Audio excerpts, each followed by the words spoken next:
Formerly called the Walled City on account of the formidable rows of warehouses that lined its waterfront, the borough of Brooklyn was a key part of New York City's trade industry, with numerous piers and warehouses sending and receiving trade goods from all over the world every single day. Its waterfront was once the very picture of commerce, seeing millions of commuters, workers, and everyone in between. Yet, with the fall of the ferry industry, many of the piers and warehouses would be torn down or outright abandoned in the wake of the advancements in subway and automobile transit. Today, we discover what remains of Brooklyn's forgotten piers. I'm your host, Ryan Socash, and you're watching It's History. This video is brought to you by Fabulous, the #1 self-care app to help you build better habits and achieve your goals. This app makes it easy for anyone to develop and stick to healthy habits thanks to science-based daily routines. And trust me, as a result, you will feel healthier, fulfilled, and more productive. Personally speaking, Fabulous helped me tremendously. After setting a no-sugar 7-day challenge, I was encouraged to keep up with it thanks to small changes and motivational coaching sessions throughout the day. Thanks to the newly provided perspective on the situation, I was able to kick the bad habit once and for all. Let me explain how this works. For starters, you'll choose a self-guided habit building and tracking theme that suits your situation. From self-improvement to physical health, there are over 100 recommended habits, or you can also create your own. Fabulous helps you to build these habits thanks to timely reminders and other features embedding behavioral science principles as well as science-backed content. Another approach is the guided habit coaching, where you will use programs to reach your objective journey. In this phase, premium users can expect to develop their motivation thanks to special coaching series that occur 3 times daily. Later, you will discover wellness best practices with the unique content library offering science-based exercise for fitness, meditation, productivity, and more. My favorite aspect of Fabulous was that I built healthy habits that stick at my own pace. Unlike other self-development apps, Fabulous is gentler, more rewarding, fun, and has a more supportive approach. So start building your ideal daily routine. The first 100 people who click on the link will get 25% off a Fabulous subscription. And now, back to the lost docks of Brooklyn. To set the stage for the story of Brooklyn's piers and warehouses, let's take a trip back to the turn of the 19th century. Commerce and trade in Brooklyn reached new heights in 1814 thanks to Robert Fulton's steam-powered Fulton Ferry Company. It ushered in a new revolutionized way of travel and trade between Brooklyn and Manhattan and further strengthened the connection between those two boroughs. By the middle of the 19th and 20th centuries, the Brooklyn waterfront was a bustling waterfront and commercial hub. Every day, its busy ports were filled with thousands of workers laboring on ships, piers, and many warehouses and factories built along the waterfront. One Brooklyn reporter had this to say about the scene: "Men are shouting, steam whistles are screaming, and great derricks are groaning as they slowly hoist bales and boxes from the holds of some great ships and then swing them around to be deposited on the dock." Freight came in from all around the world, filled with a vast variety of cargo, from industrial goods to exotic animals. 1850 brought railroad lines to the Fulton Ferry Landing, followed by the construction of many massive warehouses made of bricks, such as the Empire Stores Warehouse, which we will discuss later, as well as numerous smaller fringe piers. Located at the end of Old Fulton Street, the Fulton Ferry Landing marked the location of the very first ferry service running between Brooklyn and Manhattan in 1642. Interestingly, the original ferry service was mentioned in Walt Whitman's famous poem Crossing Brooklyn Ferry. As such, it is by far one of the borough's most historic historic sites and serves as a reminder of how far the trade and transport industry has come over the years. The Fulton Ferry itself wasn't just a regular service ferry. In fact, it provided steam vessels between the two boroughs of Manhattan and Brooklyn. The passage took around 12 to 20 minutes, connecting those in Brooklyn to commute to Manhattan every day. As Brooklyn and Manhattan became more and more connected, Brooklyn's population grew rapidly, rising incredibly from 1,603 in 1796 to 186,000 in 1865. And out of that number, 35,000 residents used the ferry daily. As the population increased, businesses along the Brooklyn waterfront thrived. Russell Granger, writing from Whitman's Brooklyn, states that, quote, coal yards, hotels, oyster houses, an iron foundry, a marble yard, a wood yard, a flour mill, an ice house, banks, and distilleries provided the ancillary businesses to make the Fulton Landing one of the most thriving ports on the eastern seaboard before the Civil War. The Fulton Ferry slowly but surely reduced its fare to 1 cent between 1842 and 1850 to bankrupt its competitors. However, once its competitor was successfully eliminated and their rights purchased by the Fulton Ferry, it doubled its rates to 2 cents. This sudden spike caused understandable amounts of outrage in New Yorkers who depended on that ferry to commute every day, but could no longer afford the travel cost, which was a reported additional 10% of a typical worker's salary after it was raised. The Fulton Ferry House once stood in a series of ferry buildings along the waterfront, bordering a bustling commerce hub filled with horse car lines and various retail and wholesale stores. Other piers included Pier 3, which was previously occupied by a lumber and building supply company called Strober Brothers Lumber, as well as Pier 6, one of Brooklyn's coffee ports. If one were to take a walk along the docks, they would see many large rows of storage houses, all filled with raw coffee. Interestingly, many reported that the aroma of raw coffee was actually awful to constantly be around.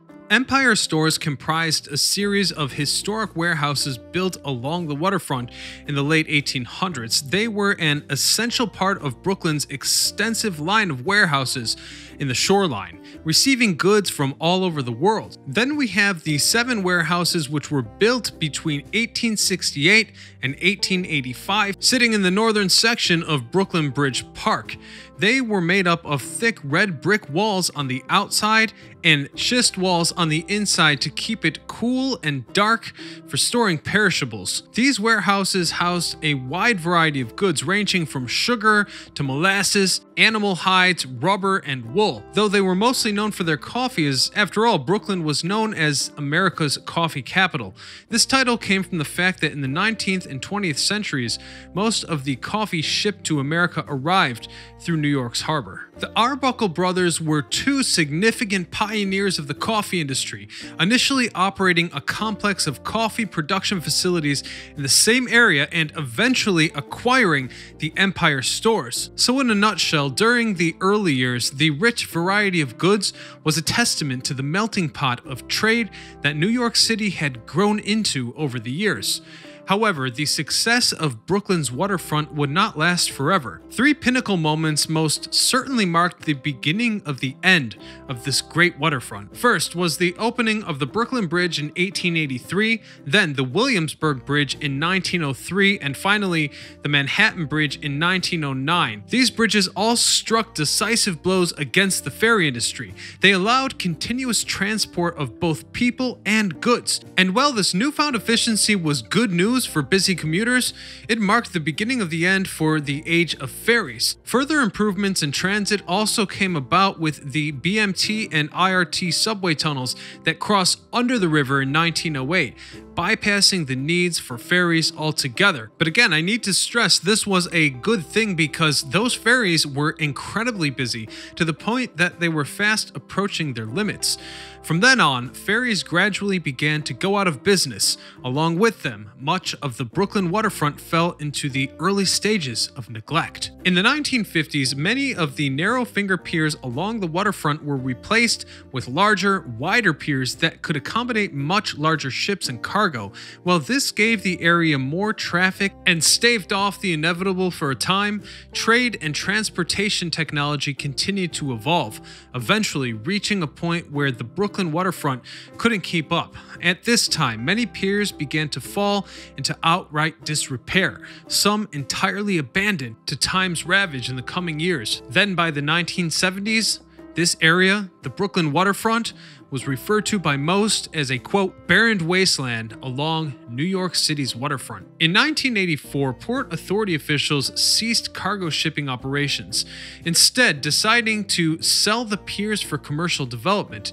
This sparked a new idea that the piers, well worn, were incredibly valuable as a resource. Members of the community banded together to revitalize the Brooklyn waterfront as a public use area. However, for over a decade, this plan remained up in the air. While Governor Mario Cuomo initially expressed a great deal of support for the development project, he lost his late re-election, creating a significant setback to the development project until 1998, when the Brooklyn Borough President Howard Golden officially established the Local Development Corporation.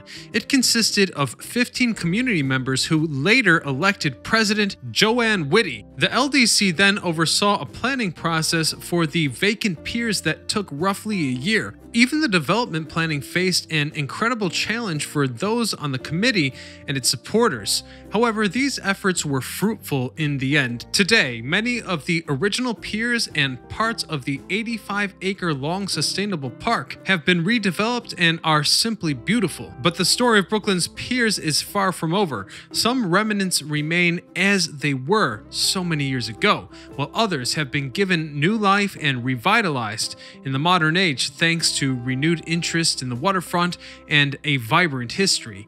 In fact, in 2011, the East River Ferry started service with stops along the Manhattan, Queens, and Brooklyn waterfront, stopping at Brooklyn Bridge Park's Pier 1 near Fulton Ferry Landing. So now it's time to see what remains of these forgotten piers.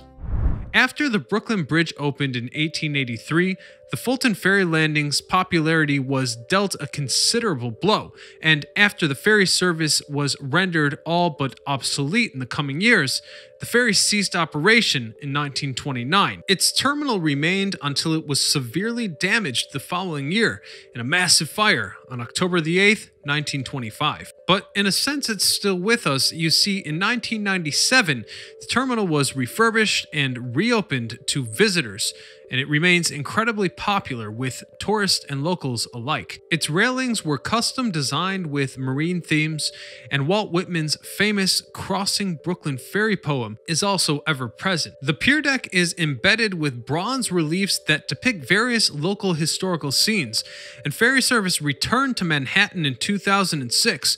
Around the same time, the historic tobacco warehouse, the St. Anne's warehouse, and the Max Family Garden are all sights to behold. On Pier 3, the lumber company buildings were replaced by 4.6 acres of both natural and recreational space that makes use of them in an interesting and charismatic way.